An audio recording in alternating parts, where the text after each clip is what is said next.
E para, falja e gjunahëve. Zoti ka më t'i falë gjunat. E dyta, fitimi mëshirës së Allahut.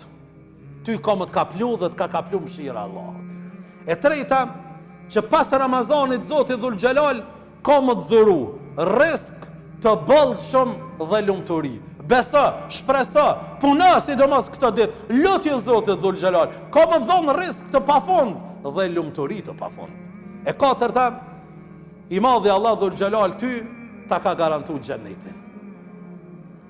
E pesta, i madhi Allah Dhul Gjelal të ka siguru ty si agjerus, ti që e ke pas ndjenjen për me agjeru, po i ke pas arsyet, ti që e ki dashurin dhe besimin kulminacion, se Allahu ta ka siguru kokën tënde nga zjarmi i xhenemit.